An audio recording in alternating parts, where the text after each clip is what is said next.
Number का देखें 13 number पे, इफ बोथ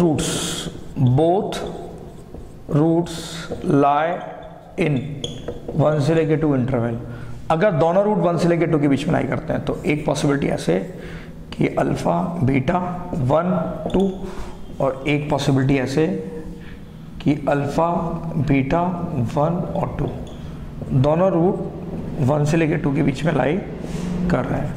अगर दोनों रूट 1 से लेके 2 के बीच में लाई कर रहे हैं तो d इसमें ग्रेटर देन 0, इसमें d इक्वल टू 0, तो एक केस बना d greater than equal to 0 का। दूसरा, अगर f1 और f2 को ध्यान दें तो f1 इंटू f2 का प्रोडक्ट 0 होगा। और तीसरा, इसका जो वर्टेक्स, सबसे इंपॉर्टेंट बात है, इसका जो वर्टेक्स होगा वो -b/2a ऐसे होगा। ये d को सॉल्व करेंगे तो m बिलोंग्स टू -∞ से लेके 1 यूनियन 9 से इन्फिनिटी। f1 इंटू f2 को सॉल्व करेंगे तो हमारे पास f1 इंटू f2 अगर हमने नेगेटिव रखा था तो यहाँ पर हम रखेंगे तो ये हमारे पास 4 बचा था और ये आया था 10 माइनस m पॉजिटिव, इसका मतलब ये 10 से छोटा होगा m, और इसको सॉल्व करेंगे तो 1 और हमारे पास बचा m-3/2 और ये 2, यहाँ से सॉल्व किया m को तो m आ गया 5 से लेके 7 के बीच में। ये तो इन तीनों का इंटरसेक्शन देखो क्या इंटरसेक्शन आया, देखिए यहाँ देखते हैं इंटरसेक्शन, छोटा सा बनाते हैं इंटरसेक्शन। ये आया 1, फिर आया 5, फिर आया 7, फिर आया 9, फिर आया 10। हमने कहा 5 से 7 ओपन इंटरवल, ठीक है।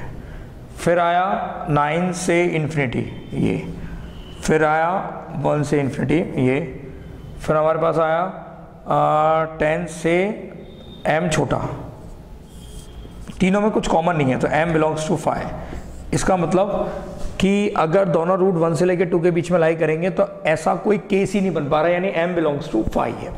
ठीक, एक केस बनाते हैं हम इसके अंदर, और 14 नंबर का केस समझ में आ गया होगा कि अगर बोथ रूट 1 से लेकर 2 के बीच में लाई कर रहे हैं, क्योंकि a पॉजिटिव है, a की वैल्यू यहाँ पे ध्यान दें तो 1 है, बार बार लिखने की जरूरत नहीं है, a पॉजिटिव है तो a को अगर हमने पॉजिटिव माना तो ग्राफ ओपन अपवर्ड है तो d greater than equal to 0, f1 into f2 positive, -b/2 है, 1 से लेकर 2 के बीच में लाई करेगा। इन तीनों को केसेस से m को सॉल्व किया, सॉल्व करने के बाद इंटरसेक्शन देखा 5 आया, इंटरसेक्शन नहीं आया।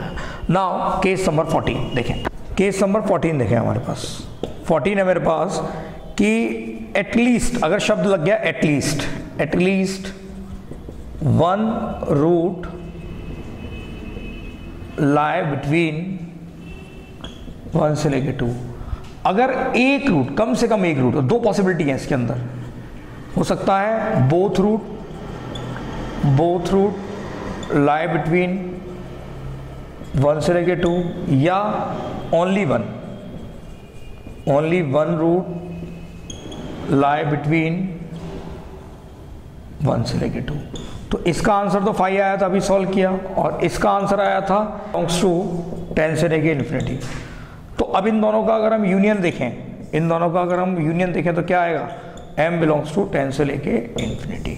ये भी मैंने इससे पहले सॉल्व किया था, केस नंबर 12 में मैं सॉल्व कर चुका था, आंसर याद नहीं था, इसे एक बार देख लिया। तो m बिलोंग्स टू 10 से लेके इन्फिनिटी, ये 5 यूनियन ले लिया, हमारे पास ये आ गया। तो ये मैंने एक एग्जाम्पल कराया जिसके अंदर मैंने सारे केसेस जो भी इनइक्वालिटी के लोकेशन ऑफ रूट और उससे रूट से रिलेटेड जो प्रॉपर्टी से रिलेटेड जितने केसेस थे जो बन सकते थे वो मैंने आपको इस सेक्शन के अंदर डिस्कस किए। आगे हम इसके अंदर सीखते हैं क्वाड्रेटिक इक्वेशन की रेंज निकालना। क्वाड्रेटिक की रेंज कैसे निकलती है, it's the most important article, ध्यान से समझेंगे कि क्वाड्रेटिक की रेंज कैसे फाइंड की जाती है। तो नाउ रेंज ऑफ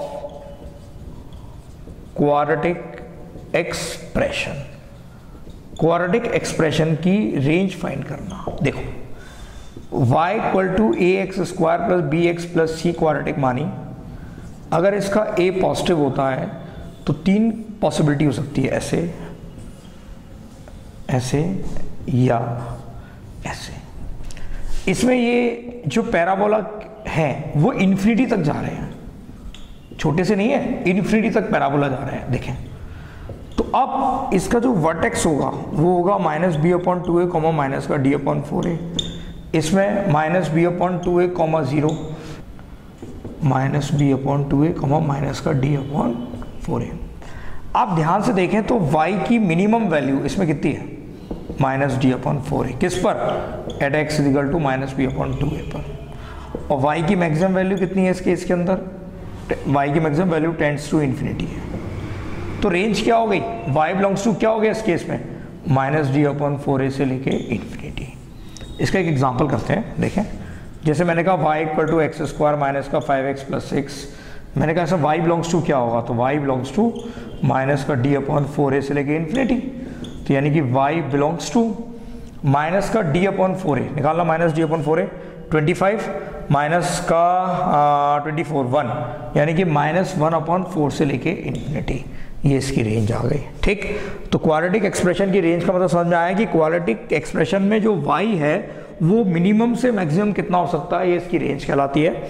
अगर a पॉजिटिव होगा तो सारे ग्राफ ओपन अपवर्ड, 3 पॉसिबिलिटी हो सकती हैं। इन सभी ग्राफ में ध्यान से देखें तो इनकी जो मिनिमम वैल्यू है वो माइनस का d अपॉन 4a है, इसमें जीरो हो गई क्योंकि इसमें d जीरो था इसमें। तो रेंज की मिनिमम वैल्यू कितनी होगी, माइनस डी अपॉन 4a, किस पर आ रही है, माइनस बी अपॉन 2a पर। मैक्सिमम वैल्यू कितनी है, ये ब्रांचें कहाँ तक जा रही हैं, इन्फिनिटी तक जा रही है। तो रेंज कितनी आई, माइनस डी अपॉन 4a से लेके इन्फिनिटी। तो अगर हमने एग्जाम्पल लिया y is equal to x square minus 5x plus 6, और इस एग्जाम्पल में अगर मैंने इसकी minus D upon 4a value निकाली तो माइनस 1 अपॉन 4 से लेके इन्फिनिटी आ गई। ठीक, आगे बढ़ते हैं। अब इसके अंदर हम a अगर नेगेटिव हो, ध्यान दें a कैसा है, अगर नेगेटिव है, अगर a नेगेटिव होता है तो ग्राफ ओपन डाउनवर्ड होता है। अगर a नेगेटिव है, मैंने कहा a नेगेटिव है, a नेगेटिव इसका मतलब पैराबोला डाउनवर्ड, पैराबोला डाउनवर्ड ऐसे, एक पॉसिबिलिटी ऐसे और एक पॉसिबिलिटी ऐसे। इन सब में देखिए कि इसकी जो मिनिमम वैल्यू है वो टेंस टू माइनस इन्फिनिटी है। देखें सब माइनस इन्फिनिटी की तरफ जा रहे हैं, ध्यान दें सब कहाँ जा रहे हैं, माइनस इन्फिनिटी की तरफ जा रहे हैं, देखिए। और इन सब का वर्टेक्स कितना है, minus b upon 2a comma minus का d अपॉन 4a, ये वर्टेक्स हो गया। ये minus b upon 2a comma 0 और ये माइनस का b upon 2a comma minus का d अपॉन 4a हो गया। तो अगर मैं आपसे कहूँ कि इसमें y की मैक्सिमम वैल्यू कितनी है तो वो है माइनस का d अपॉन 4a, और मैं कहूँ y की मिनिमम वैल्यू कितनी है तो वो टेंस टू माइनस इन्फिनिटी। तो y बिलोंग्स टू कितना हो जाएगा, इसमें भी मैक्सिमम वैल्यू किस पे आ रही है, माइनस बी अपॉन 2a पर। तो मैं अगर आपसे बोलूँ कि y बिलोंग्स टू कितना होगा तो मिनिमम है माइनस इन्फिनिटी और आ रहे हैं माइनस डी अपॉन 4a से, ये इसकी रेंज निकल के आ गई। एक एग्जाम्पल यहाँ डिस्कस कर लेते हैं। जैसे y is equal to minus x square और माइनस 5x प्लस 6, कहता है इसकी रेंज निकालो। इसका a माइनस 1 है, नेगेटिव है, तो इसका जो y बिलोंग्स टू होगा माइनस इन्फिनिटी से लेके माइनस का d upon 4a। It means इसका जो y होगा वो बिलोंग्स टू माइनस इन्फिनिटी।